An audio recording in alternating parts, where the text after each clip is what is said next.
Hi, it's an exciting time of the year, isn't it? Because it's getting warm and the school year is nearly over. 2 weeks left for some, 3 weeks for others. But at the end of the day, we've all battled through, we've hunkered down and got on with it. I can imagine teachers right now are just all over the country are so happy that teacher assessed grades are over and done with, and hopefully never to return, but I'd say there's a big chance that they will. They're possibly the best way of assessing, but it's having a process in place that will make the difference. What I want to talk to you about today is those books which say, for example, learn maths in 3 months. What are they all about?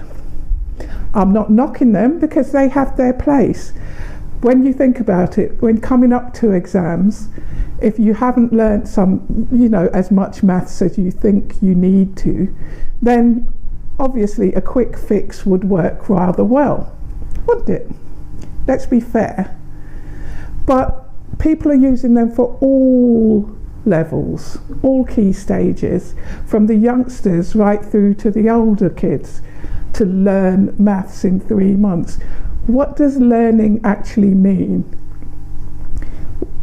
Learning should mean that you have the skill to use for life, really, shouldn't it? Because the fact that you've learnt it, it shouldn't just go in with enough time to pass an exam and then go out again. Otherwise, what's the point? And this is my point. Primary schools in the UK are typically very, very good, because kids at that age are like little sponges, but they provide a good foundation in all subjects for kids to take on to secondary school. But by the time they get to year 11, they've kind of lost it, lost motivation, lost the ability to remember things, lost so many things that they learnt years ago. I know, because I've had so many year 11s look at me like, I haven't done trigonometry before. Yes, you have, several times. Did you know the spiral curriculum, the national curriculum, caters for the same things to be taught in years 7, 8, 9, 10 and 11. How on earth is that going to keep anyone motivated? Those who can do over and over and over again and just lose the will to be motivated anymore because they think they know it, enough of it, and they don't want to learn it again. Those who can't stay unmotivated because they know that they're going to learn it again the next year. What's the point? We need to have a curriculum which actually inspires kids and keeps them motivated to do more towards their future. So, going back to my original point about these books that say learn it in 3 months. I don't see the point of that, but what I do see the point of is kids taking exams as early as they can. And when I say they can, I mean considering their maturity, their level of maturity, their future aspirations, and whether or not it will help to relieve the amount of stress from millions of exams in year 11. If they took 1 a year or 2 a year, that could actually help them in the long run, couldn't it?